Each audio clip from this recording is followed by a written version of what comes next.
Hello students, કેમ છો બધા? મજામાં? હવે મિત્રો ચેપ્ટર નંબર 10 અને ચેપ્ટર નંબર 11 કે જે આપણે પૂર્ણ કરી ચૂક્યા છીએ, રાઈટ? બરાબર. હવે આજે છે ને પહેલા તો ચેપ્ટર નંબર તમારું જે 12 છે આઈડીએટ કીટોન અને કાર્બોક્સિલિક એસિડ, એના પહેલા એક આખી છે હું તમને સ્ટ્રેટેજી છે એ એક્સપ્લેન કરવા માંગુ છું. તો સમજજો કઈ રીતના હવેની પ્રિપેરેશન છે એ કરવી આપણે, બરાબર? તો જો તમને એક વસ્તુ વિચારજો, ચેપ્ટર નંબર 10 અને ચેપ્ટર નંબર 11 આ બેમાં સિમિલારિટી છે ને એ શું જોવા મળી એ પહેલા તો જુઓ. તો સિમિલારિટી તમને જોવા એવી મળી હશે કે રિએક્શન મિકેનિઝમ જે SN1 SN2 વાળો જે કન્સેપ્ટ હતો એ તમને અહીંયા જોવા મળ્યો હશે, રાઈટ? એટલે ચેપ્ટર નંબર 10 અને ચેપ્ટર નંબર 11 છે એક આખો જુદો પોર્શન છે.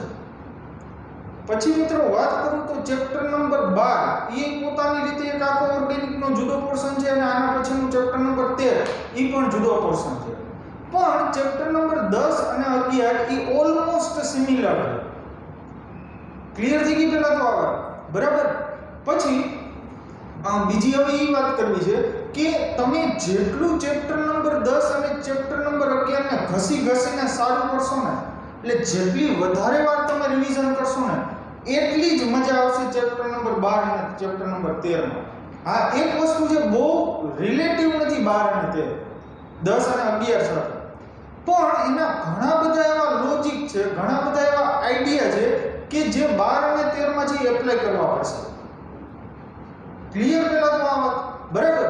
બીજી એક વાત કે હું તમને જે કહું ને જેટલી વાર શક્ય હોય ને એટલી વાર રિવાઇઝ છે કરતું રહેવું.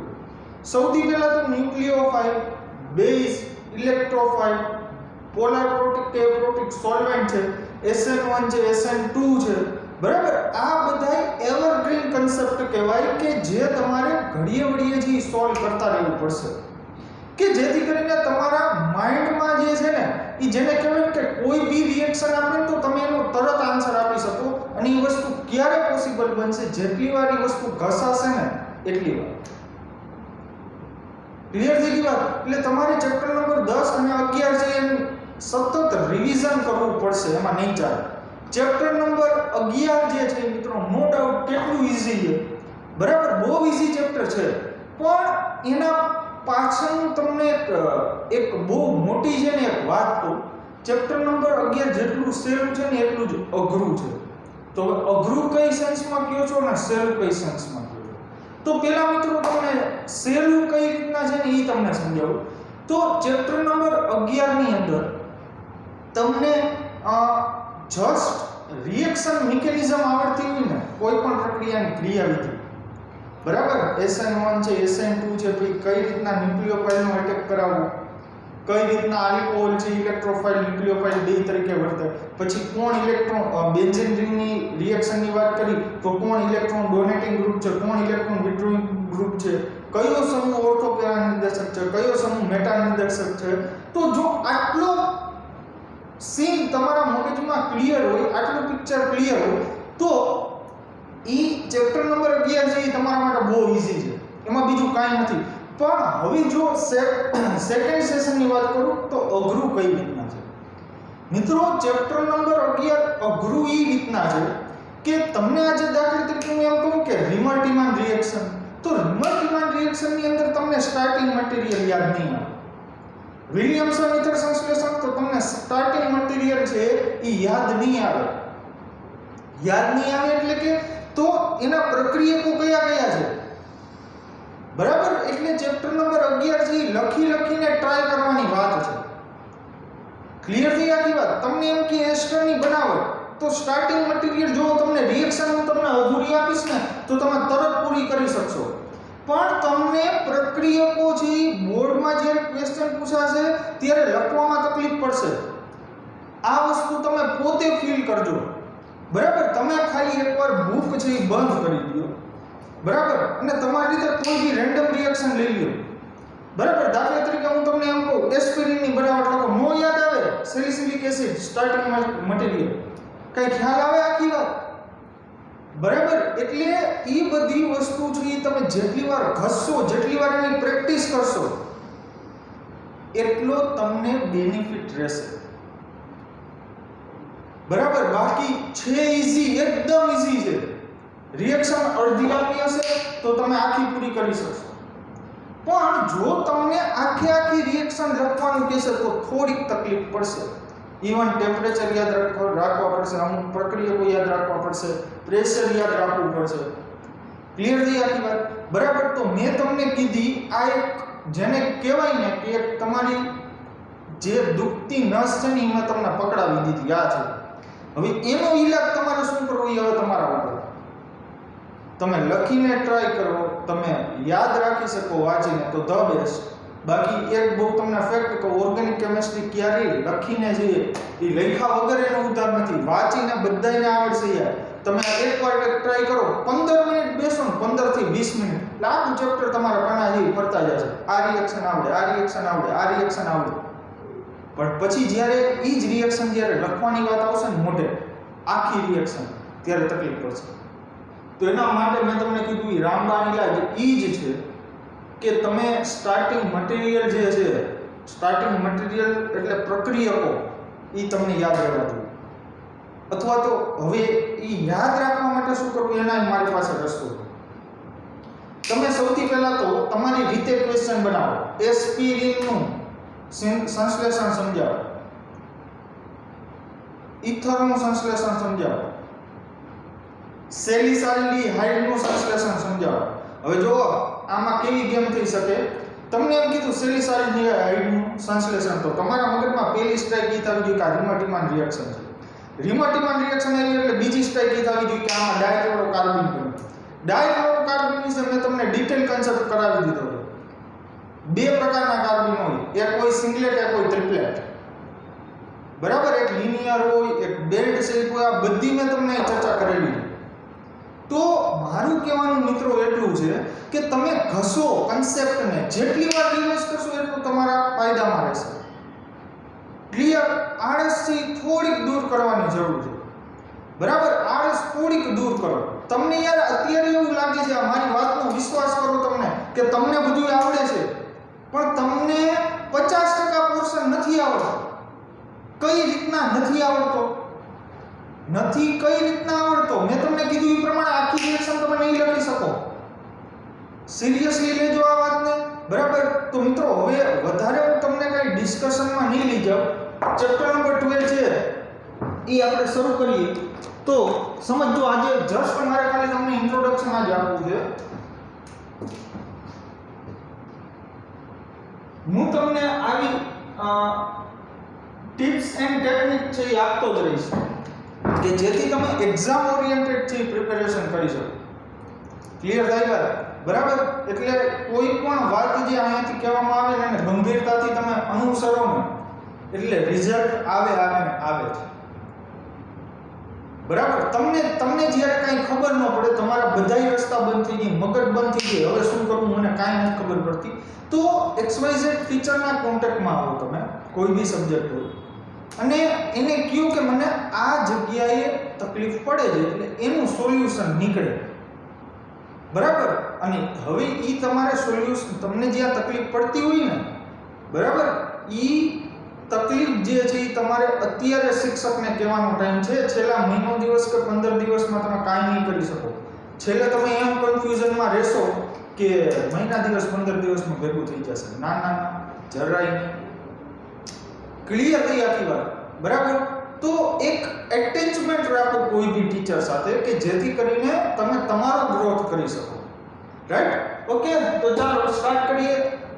આઈડીએન કીટોન અને કાર્બોક્સિલિક એસિડ. તો એના પહેલા મિત્રો આજે જસ્ટ ઇન્ટ્રોડક્શન જ આપીશ. સૌથી પહેલી ટર્મ તમારે સમજવાની જરૂર છે, કાર્બોનાઇલ કમ્પાઉન્ડ્સ. કાર્બોનિલ પદાર્થો, સંયોજન, કાર્બોનિલ સંયોજન, કાર્બોનાઇલ કમ્પાઉન્ડ્સ કહેવાય.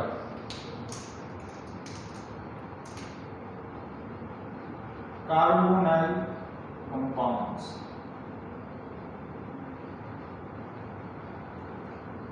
રેડી? હવે શું છે કાર્બોનાઇલ કમ્પાઉન્ડ્સ? આપણે ધીરે ધીરે થી સમજતા જઈએ. હવે પહેલા તો કાર્બોનાઇલ કમ્પાઉન્ડ જે છે ને એને સિમ્પલી મિત્રો સાવ વાત કરું ને તો જેમાં C double bond O present હોય ને એને કાર્બોનાઇલ કમ્પાઉન્ડ કહેવાય. C double bond O present હોવું ખૂબ જ જરૂરી છે, એને જ કાર્બોનાઇલ કમ્પાઉન્ડ કહેવાય. ઓકે, તો C double bond O present હોય એવા ફંક્શનલ ગ્રુપ કયા, ક્રિયાશીલ સમૂહ કયા, તો એમાં લિસ્ટમાં સૌથી પહેલું નામ આવશે એ આવશે આલ્ડીહાઇડ. આલ્ડીહાઇડ બરાબર. એમાં શું હોય, C ડબલ બોન્ડ ઓ એક A જ હોય અને અહીંયા હાઇડ્રોજન પણ હોઈ શકે અથવા તો કોઈ આલ્કાઇલ પણ હોઈ શકે. પણ આટલો એરિયા આલ્ડીહાઇડ માટે જરૂરી. કેટલો? આટલો CHO. બરાબર. કોઈ પણ વસ્તુને બેઝ થી સમજો, કોઈની તાકાત નથી યાર તમને આવડતા રોકી શકે. કીટોન સંયોજનોમાં શું હોય મિત્રો, આ રીતનું હોય છે ને, C ડબલ બોન્ડ ઓ અને આ કાર્બન ઉપર બંને આલ્કાઇલ ગ્રુપ હોય. આલ્કાઇલ ગ્રુપ એટલે CH3 હોઈ શકે, CH3 CH2 CH3 XYZ કોઈ પણ હોઈ શકે, પણ આ કાર્બનની બંને બાજુ શું હોય, આલ્કાઇલ ગ્રુપ. અને બીજા નંબરમાં C double bond O present છે, C double bond O present છે, C double bond O present છે. ઓકે, ત્રીજું મિત્રો જો વાત કરું તો એ છે carboxylic acid. Carboxylic acid, right. Carboxylic acid શું છે સમજીએ. માની લો કે તમારી પાસે R છે, C ડબલ બોન્ડ ઓ અને OH. C double bond O ફરીથી એવું, એટલે આ ત્રણેય આલ્ડીહાઇડ, કીટોન અને કાર્બોક્સિલિક એસિડ, આ ત્રણ જે છે એને કાર્બોનાઇલ કમ્પાઉન્ડની કેટેગરીમાં રાખવામાં આવે. બરાબર. તમે કોઈ પણ સારા ઓથરની ઓર્ગેનિક કેમિસ્ટ્રીની જ્યારે બુક લેશો ત્યારે એમાં એવું નહીં લખેલું હોય આલ્ડીહાઇડ, કીટોન અને કાર્બોક્સિલિક એસિડ. એમાં એવું લખેલું હશે કાર્બોનાઇલ કમ્પાઉન્ડ, અને કાર્બોનાઇલ કમ્પાઉન્ડ વિશે ડિટેલમાં માહિતી આપેલી હશે. ક્લિયર? ઓકે. તો આ છે તમારો કાર્બોક્સિલિક એસિડ. કાર્બોક્સિલિક એસિડમાં આટલો પાર્ટ છે જરૂરી છે, COOH. રેડી? તો આ કાર્બોનાઇલ કમ્પાઉન્ડ. હવે મિત્રો બીજી વાત કે કાર્બોક્સિલિક એસિડના જે કંઈક વ્યુત્પન્ન છે.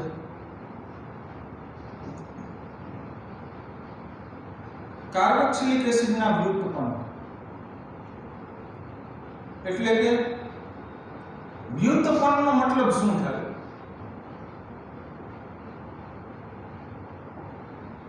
વ્યુત્પન્ન એટલે થાય ડેરિવેટિવ્સ. ડેરિવેટિવ્સ એટલે એનો મતલબ શું થાય? કાર્બોક્સિલિક એસિડ જે છે ને પેરેન્ટ કમ્પાઉન્ડ છે, મુખ્ય પદાર્થ છે, અને એમાંથી જુદા જુદા પ્રકારના જે પદાર્થ બને એને કહેવાય કાર્બોક્સિલિક એસિડના વ્યુત્પન્ન. જોતા જઈ વન બાય વન. જો ધ્યાન, સૌથી પહેલો માની લો કે તમારી પાસે આવો છે RC ડબલ બોન્ડ ઓ NH2. બરાબર. આને શું કહેવાય? એમાઇડ. તો બનેલું શેમાંથી છે? કાર્બોક્સિલિક એસિડમાંથી. એમાઇડ. બરાબર. તો જો અહીંથી OH દૂર કરીને જસ્ટ શું એટેચ કર્યું છે? NH2. ઓકે. પછી બીજા નંબરમાં તમારી પાસે આવું હોય છે કે RC ડબલ બોન્ડ ઓ અહીંયા X, કે જ્યાં X બરાબર હોય ફ્લોરિન, ક્લોરિન, બ્રોમિન, આયોડિન. બરાબર. આને શું કહેવાય? Acyl halide. Acyl halide. Acyl halide. Right? પછી મિત્રો જો ત્રીજા નંબરમાં ચર્ચા કરવામાં આવે તો ઈ છે એસ્ટર. એસ્ટરમાં શું હોય? C double bond O OR dash. બરાબર. આ છે તમારો એસ્ટર.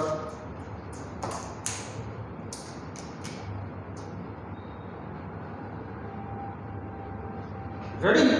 ઓકે. તો એસ્ટર જે તમારી પાસે આલ્ડીહાઇડ છે, સોરી એસિડ હેલાઇડ છે, એસ્ટર છે, એમાઇડ છે, એસાઇલ હેલાઇડ છે. ઓકે. હવે અને ચોથું એક એસિડિક એનહાઇડ્રાઇડ. ચોથું એસિડ એનહાઇડ્રાઇડ. એનહાઇડ્રાઇડ સંયોજન.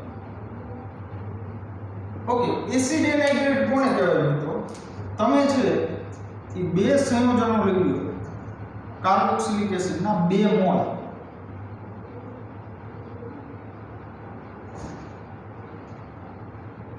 બરાબર.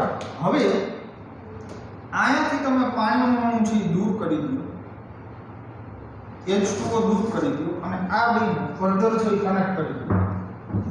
અહીંયા લખી એનહાઇડ્રાઇડ, આનો મતલબ શું થાય? પાણી વગરનું, બરાબર, અથવા તો પાણીનું દૂર થવું. તો અહીંયાથી થાય RC ડબલ બોન્ડ O, અહીંયા ઓક્સિજન, અહીંયા C ડબલ બોન્ડ O, આને શું કહે?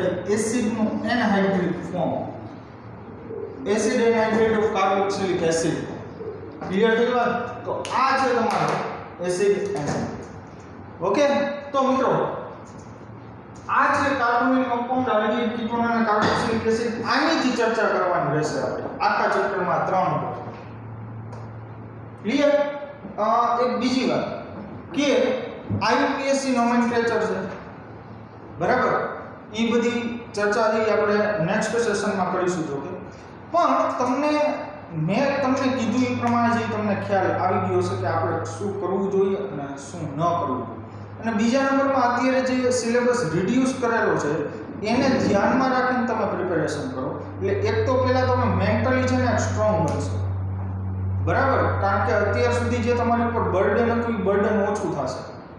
ક્લિયર થઈ ગઈ વાત? બરાબર. પછી આપણે આલ્ડિહાઇડની બનાવટ, કીટોનની બનાવટ, કાર્બોક્સિલિક એસિડની બનાવટ, એના વિશે જે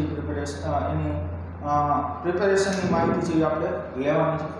તો નેક્સ્ટ લેક્ચરની અંદર મિત્રો આપણે જોવાનું છે આલ્ડિહાઇડ સંયોજનોનું નામકરણ, IUPAC નામકરણ. તો બસ આજે જસ્ટ મેં તમને ખાલી જે ઇન્ટ્રોડક્શન જ આપ્યું. આજે કાંઈ ખાસ છે બીજું તમને કરાવવાનો હેતુ જે નહોતો. ઓકે ધેન, તો મિત્રો ભણતા રહો, આગળ વધતા રહો. Thank you, take care, good bye.